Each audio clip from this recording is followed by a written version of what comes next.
大家好，欢迎收看 Easy Mandarin 中文播客啊。今天我旁边继续来了这个嘉宾啊，请自我介绍一下。很多人还不认识你嘞不认识我啊。没关系啊，不需要认识我。好，我们今天就和这位神秘的女子啊聊一些神秘的话题啊，关于我们人心的一些话题啊，心理一些话题。我其实觉得有些问题挺有意思的，就是我们人哈，好像很多时候都有一层壳，把自己紧紧的这个保护起来，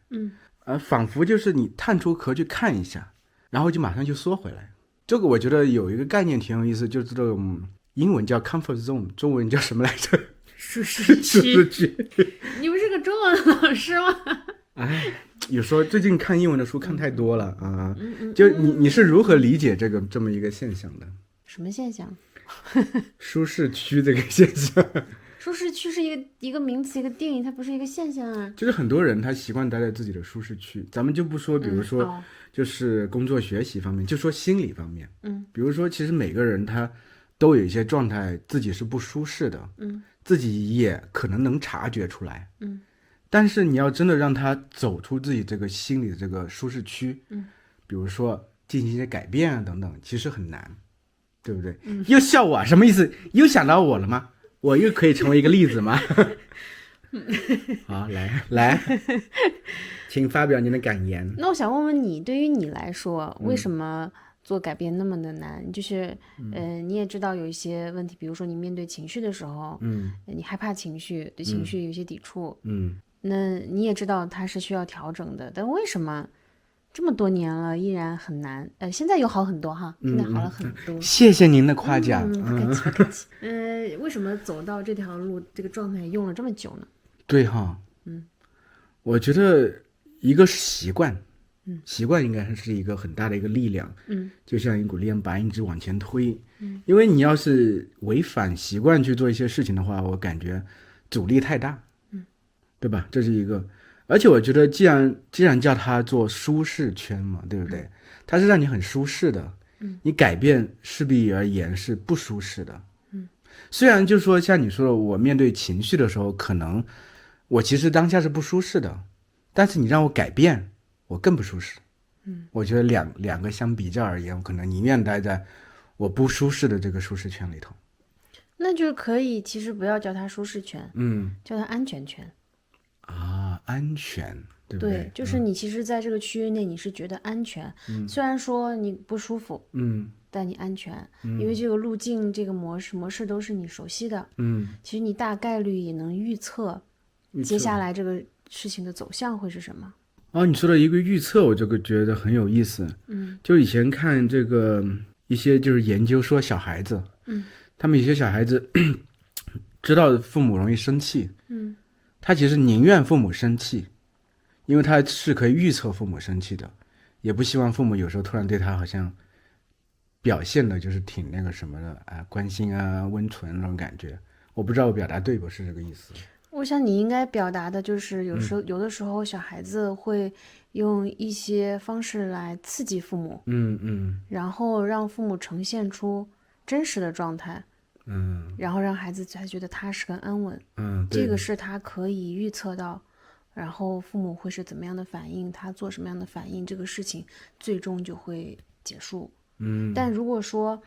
父母的模式不一致，我有的时候对你非常的温和，有的时候又对你特别的严厉和凶，那么对于孩子来说，就这样的不一致，孩子就总是处在这种不安当中，他就需要用一些方式把父母拽到他认为很熟悉的那个模式里来的，可能这个模式就是挨打呀，就是宁愿挨打，他也去激怒父母，可能是。对，但这个都是无意识的行为。都是在大脑里潜意识进行的。其实为什么会这样？就是我们大脑里有很多这个路径，就是当我们大脑接收到一些信号啊，对，你自己看那个大脑的那个图，你就把它想象成好多好多条小路，我会把它想象成宇宙。好，继续。就是当大脑接收到一个信号的时候，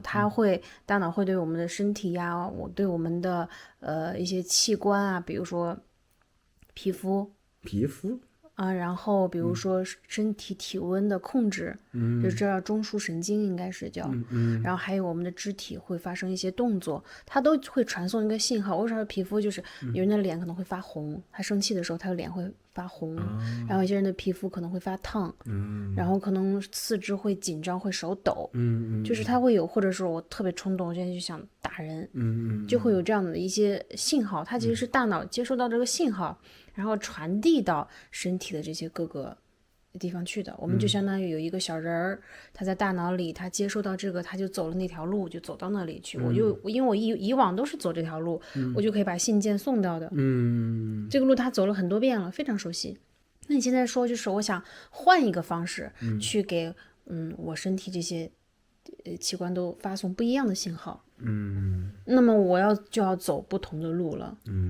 那你想，我这条路已经是个康庄大道，我走了很多遍，但旁边那个路又细又窄，还充满了一些刺啊，对呀，荆棘啊。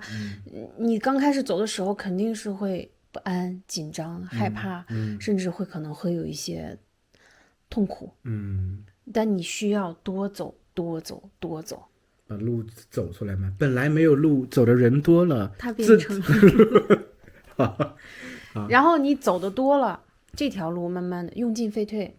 原来那条路它慢慢的就荒废掉了。那就是新习惯的养成和旧习惯的废退。然后你就会用这样的一个新的路径来代替那个旧的路径，这样的一个新的模式就会进行。但有些人说我怎么去知道，或者我怎么控制我自己去选择新的路径？对啊，它首先一个就是在事情发生之后，先做一个反思跟复盘，就是我今天到底为什么会选择原来的模式？为什么会选择旧模式？这个旧模式是源于哪里？我明白的意思。其实这一点是不是在前面还有一点，就是你需要觉察到自己。很多人其实觉察不到自己这个状态。其实步骤是反的啊，要先反思。才能觉察。就是你的这个反思里面，就是带着对自己整个这个路径的模式，你为什么会有这样的情绪，你为什么会有这样的反应，为什么会这么做，然后你对自己有一个了解，我了解我自己，我可能当时是出于紧张，出于害怕，或者我出于不安，或者让这个不安、紧张、害怕从哪里来，我可以再去追溯一下。那我这会儿平静了，我可以告诉我，当下次遇到这样的情况的时候，我可以怎么做？就先给自己一个选项在那里，然后等到下一次类似事情出现，因为你之前已经有过这种复盘，其实大脑里面已经给那个路开辟了一点点小缝缝了。你下次再遇到这样的情绪上头的时候，你比如说，哎呀，怎么我感觉到我好像脸发烫了，我火要上来了，这个时候就可以做一个觉察，我好像那个情绪要上来了，我的那个原有的模式要出来了。对，停一停，我可能还没有那么快，我瞬间就走到那条路里。那我面对这个分岔路的时候，我先停一停，我先深呼吸一下，调整一下自己，然后去强迫自己试一试新方法。对，你这个其实真的，你之前和我说过嘛，你当时让我去觉察自己身体的反应，我就发现就是有时候面对情绪的时候，他人情绪不是我自己情绪的时候，我这个心会嘣嘣嘣的跳起来，不自觉的会跳起来，就很快跳起来。每我就是发现就是有情绪我需要去应对的时候，我就心跳就很快，然后我后来确实就知道啊，这个就是我害怕情绪的一个反应，所以它只是我一个害怕的一个反应，既有模式的一个反应而已。我可以选择不去陷在这个情绪里头。对，是的，你看这个就是说，你了解你自己出现这种情绪的时候，你会有什么反应？因为我们身体的这个反应是最先行的。对对。然后你可能以往遇到这种情况，你可能就会想解释、想辩白，然后呢，你到这种我心跳加快了，我知道我好像这会儿有点紧张，我有害怕情绪了，我只是害怕情绪而已，没关系的，你放松，其实你是有别的办法的，你可以做到的，然后试一试，调整自己，说点不一样的话，对，给自己一个新的选择，然后你这么做完之后，可能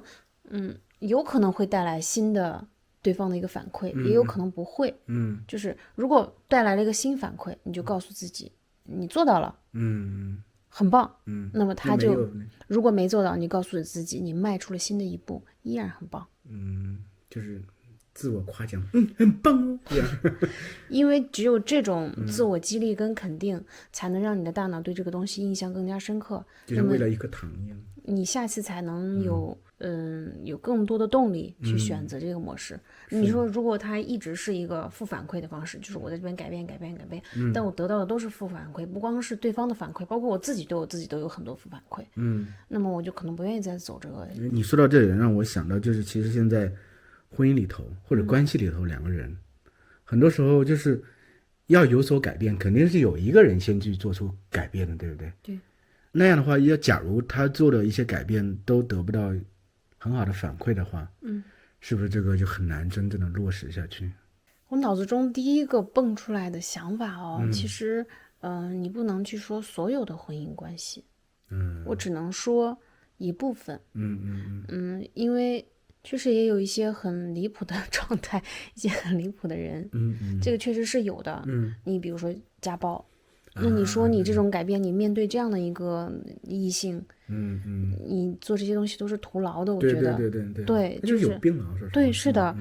这个就不能说是啊，我还在调整我自己，看他会不会再继续家暴我，这个就真的不要去做尝试，直接如果有能力直接终止就好。但我能想到就是正常的夫妻，正常状况下的。当你其实在做这个改变的时候，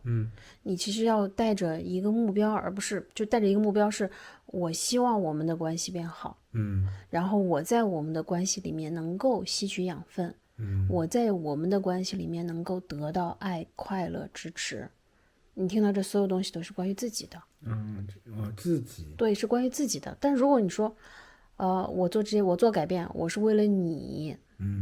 我是为了让我们这个家更好，我是为了让你更好，我为了我们这个家一直在付出，一直在怎么样。当带着这样的状态的时候，就是为他人付出的这样一个视角的时候，就变成抱怨了吧？你就得不到回馈，就非常容易抱怨。但其实我们不是说我们刻意要给大脑中植入这么一个想法，其实这个才是每个人改变的最真实、最真实的目标，应该设立为自己。对，利己没有什么问题。我们人活着，其实首先就应该要好好的爱自己。人不为己，天诛地灭。对，你自己有能量爱你自己了，你才真的有可能真正的去爱别人、爱孩子、爱伴侣、爱父母。你自己如果对自己都不那么爱，不那么在意，对自己的评价很低，那么其实你反馈给别人的信息也未必都是很健康的。所以一定要先爱自己。怎么爱自己呢？就是你想想到底怎么样能让自己获得一个健康的关系，怎么样能让自己在这个关系里面更轻松、更舒适，那么你就可以去，我带着这样的目的，那么我去调整，我去想办法跟对方沟通，然后改变这个方式。因为我们都说你说就是在一个正常的一个有沟通困难的这个夫妻关系里面，我这边做改变，你那边肯定是会相应的根据我的改变而慢慢也会产生改变的。只要是正常人应该都会有，对吧？对，只是不会那么快。可能是慢慢的，但会看到一些改变的。然后这种改变也对你是一个正反馈。对，其实按照你这个说法，就是我最早提到这个 comfort zone，舒适区，对，就是他其实首先得从自己出发，这是没有任何问题的。但他也需要一定的反馈，这样才能慢慢的突破出去，对不对？就是一定是你需要有一定的方法。你得有方法，就像刚才说的，你觉察、反思，就这样的方法，寻找新路径的方法。再一个就是要有正向的反馈，一定要及时的肯定自己，激励自己。就是这个反馈不一定是别人带给你，对，也得自己肯定自己。只有你自己真的觉得自己很好了，这个反馈才是个动力，才是足够强大的。如果需要别人来肯定你、夸奖你，那么我们可能就会把我们的这个价值感建立在他人对我们的评价上，其实也就走到另外一端去了。对，对，你对自己迈出这一步，做了这个改变，你就会觉得自己非常好。对，今天真是获益回浅。好，我觉得就是这一个话题还是挺有意思的，而且确实我们很多时候不管在感情里、关系里，还有在这个学习上啊等等成长上啊，都是这样的。我们往往会因为在一个这种相对是对自己而言是相对安全的这么一个状态里头，会裹足不前。